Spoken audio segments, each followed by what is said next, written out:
Another example is the array of technologies, often referred to collectively as geoengineering, that potentially could help reverse the warming effects of global climate change.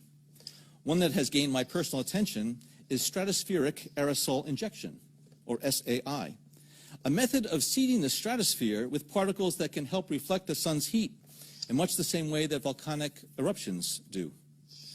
An SAI program could limit global temperature increases, reducing some risks associated with higher temperatures and providing the world economy additional time to transition from fossil fuels. This process is also relatively inexpensive. The National Research Council estimates that a fully deployed SAI program would cost about $10 billion yearly. As promising as it may be, moving forward on SAI would also raise a number of challenges for our government and for the international community.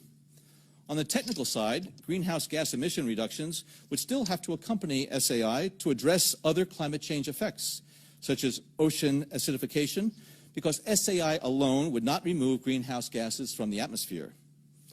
On the geopolitical side, the technology's potential to alter weather patterns and benefit certain regions of the world at the expense of other regions could trigger sharp opposition by some nations. Others might seize on SAI's benefits and back away from their commitment to carbon dioxide reductions. And as with other breakthrough technologies, global norms and standards are lacking to guide the deployment and implementation of SAI and other geoengineering initiatives. Now, I could go on and on and on and on about the things that fascinate me, but rather than talk about them, I thought I'd stop here.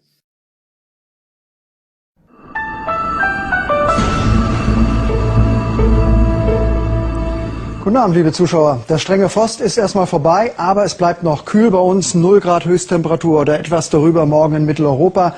Der strenge Frost liegt über Skandinavien. Minus 20 Grad Höchsttemperatur, heute sogar minus 32 im Norden von Skandinavien. Die Wärme haben wir auch schon auf Zypern. Immerhin schon mal 20 Grad, hat mit unserem Wetter aber eben nichts zu tun. Eisregen, Glatteis, das ist das Thema des Abends. Den haben wir heute gehabt, vor allen Dingen hier in Sachsen-Anhalt, in Brandenburg, im Moment noch in Berlin, Potsdam, auch noch Leipzig ist dabei. Dieses Regengebiet, das wird langsam weiter nach Osten ziehen, teilweise wird Schnee draus. Hier im Süden, da ist es nur noch Schnee und dann haben wir noch etwas, was wir nicht als Regen oder Schnee identifizieren können. Hier im Westen diese Schlangenlinien, das haben wahrscheinlich am Nachmittag über der Nordsee ein paar Flugzeuge, Militärflugzeuge rausgebracht und in etwa 5 bis 6 Kilometer Höhe, hat mit Wetter so nichts zu tun. Ja, wie geht's weiter? Nachts Frost zwischen minus 1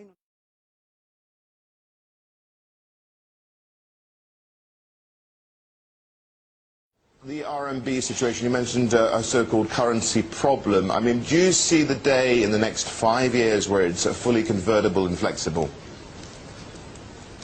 Well, you're talking to a person who's quite old. If I'm around in 5 years, I'd like to think that that is the case. I think we've all got to move towards that opportunity, and I think the challenge also is whether we should move towards an international currency, because the speculation and the complexity of currency has caused some of the irritation, not only among the trading nations, but among individuals. But it's not for me to say how it will happen, but I think everyone who knows how to deal with these situations is very cognizant of the problem it takes to get over it, and I think the RMB will become more convertible. But when it'll come, that is a matter for, obviously, the powers that be. I want to just change tack slightly. Of course, China's seen, central China, parts of central China, have seen the worst drought that they've had in many decades. Now, you've got this investment with your wife in Weather Central. How could that actually help out in terms of planning for things such as droughts? Well, I think, first of all, we have 25 broadcast clients currently in China, and we are the #1 provider of broadcast weather graphic solutions in the country. I mean, you had this downpour, I believe, in the last 24 hours, which has caused even people losing their lives, and situations like this. With the detail that we can put up through the technology that we give to the various weather stations, this makes people more aware of it. On the whole, it's a question of giving the opportunity. I mean, we have also launched an operation called My Weather, which gains access to the first truly personalized weather application for the web and mobile devices. You can go up on myweather.com and you can find out within a kilometer of where you are what is going to happen to the weather. It also gives a 10-day forecast. I think we've got to be aware that we're living in a time, I'm not going to get into the subject, which is a huge subject of climate change, but we do have variations of all sorts around the world. Certainly in England we have very precarious weather. We've had a drought up until about 10 days ago. And I think it is important to realize that you can use technology, which is offered by myweather.com, to tell you and be aware of what might happen to you, especially among the farming community. Also, we are very interested in helping wind power because it gives sorry. So Evelyn, we're just running out of time, but I wanted to thank you for stepping into our offices there in Beijing. Thank you very much indeed, Evelyn. Well, I'm very honored that you gave me the opportunity, and I thank you very much.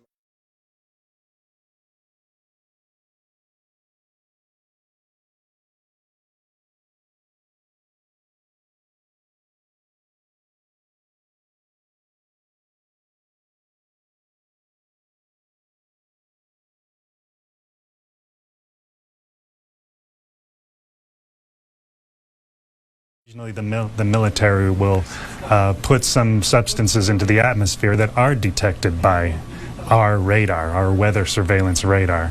It's a substance that's called chaff. The chaffs do look similar to the oncoming storm system, but they're actually an indication of an aircraft. We replayed the radar images from 8:40 a.m. Turns out several of those chaffs or planes were near the San Diego and Baja areas. Depending on how low and how fast, the planes could have created that sonic boom. Let's talk about military chaff. You may or may not have heard of this.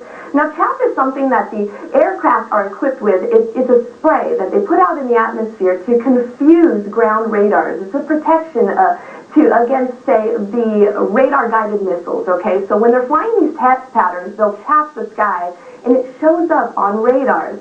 Now, I was looking at my radar wondering, could it have been a flight pattern? Well, here's what happened. I called the National Weather Service, and something interesting here. They confirmed that this right here, this and this are not rain.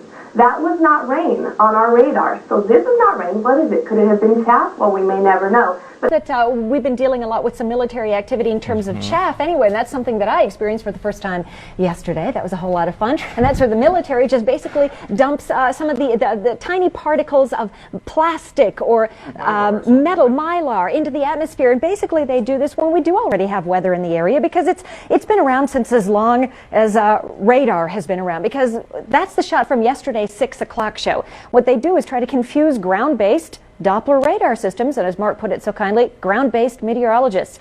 And yes, ladies and gentlemen of the armed forces, it worked well. That's a shot of the mylar. That's a shot of the chaff, again, moving through the atmosphere yesterday. As you can see, a very distinctly different pattern from when a storm system... Chilly for swimming, obviously, just still. These clouds, by the way, when you see these little contrails that come off of planes that are going by, that's just a little bit of ice crystals in the very high altitudes of the atmosphere. These are cirrus clouds. These are cirrus clouds. Usually the sign of a system off to the west, and in this case, we do have one well off to the west. It'll bring in more clouds for tomorrow. We are looking at a wonderful... portion of the radar cycle fairly bland and typical, but then you see these bands of very distinct cloud cover moving into the region. That is not rain, that is not snow, believe it or not. Military aircraft flying through the region is dropping chaff. Small bits of aluminum, sometimes it's made of plastic, or even metallicized paper products, but it's used as an anti-radar issue, and obviously they're up there practicing. Now, they won't confirm that, but I was in the Marine Corps for many years, and I'll tell you right now, that's what it is. And can we talk just for a second? Let's take a look at this. This is what happens when you have a lot of moisture upstairs. The jet planes that are traveling in the sky are up somewhere, used to be between 28 and 38,000 feet, up where air temperatures are anywhere from 40 to 80 degrees below zero. As a jet plane travels, it's burning Jet A fuel, that's basically kerosene, and the byproducts are carbon dioxide, which you can't see, and water vapor, which condenses out in that super cold air. And I mean, like I said, anywhere from 40 to 80 below zero. So it instantly condenses out into ice crystals. There are over 40,000 flights across the United States every day. And every time this happens, I will get people calling, writing, emailing, saying, these are chemtrails, the government is poisoning us. And I try to tell them, look, see the high clouds? That's why they don't disappear, because the atmosphere is up there is saturated, so this stuff gets out and doesn't evaporate, it just kind of gradually spreads out. That's the explanation. They are contrails, condensation trails. All right. And you're thinking, wow, it's raining down there in San Diego and Imperial Beach. But you know what? That is not rain. That's something we call chaff. Chaff is they're reflective particles that are used to test military radar. And that's what it is. We are not getting any rain. Not yet. We will. But that is chaff. Here's the real rain. Unique. Last time we saw this on the radar was last winter. Remember, we were talking about military chaff. Basically, it's the Canadian military doing some exercises, airplane exercises out here. And what they're doing is they're dropping chaff, which is basically like a mylar material that's expected to fool missiles. So it's just a military exercise. But it's interesting to see that chaff show up on the radar. And, last winter, I believe, it was showing up in the Western Mountain region. But pretty cool to see that as well. It's nice and quiet out there. These are the things you can talk about on the radar. Satellite radar shows there is an area of low pressure to our west. I want to point out two things on this map. There's a cold front coming into the Cherokee truck stop. It's picked up speed, folks. This will move through the metro between 6 and 7 o'clock this evening. And I also want to point out this big area of blue. That's what we call military chaff. And the military releases some things in the atmosphere. I know, down near Fort Sill, that's been riding north and east, and the radar is picking that up right there. And then look at the cold front there lining up as well. So a lot going on. So the timeline on the cold front, Binger at 5:30. Dreamer first. Tell me about Dreamer. Oh, well, when I saw the State of the Black Union, Dick Gregory really moved me and a lot of my friends. I show it to everybody that comes over the house, especially white folks, because they need to hear that, you know, so that they know more about all of us. Because what he said affects all of us. He said something that really hit home about this phenomena of chemtrails. And, you know, when I was a kid, I used to see these trails in the sky all the time, and so, oh, that's cool. A jet just went over. And then you started to see a whole bunch of them. And the next thing you know, everybody in your neighborhood was fighting and arguing, and you didn't know why. Okay, and you really didn't know why. I mean, everybody was fighting. So he started riffing about the chemtrails. And he started to say things that hit home so hard.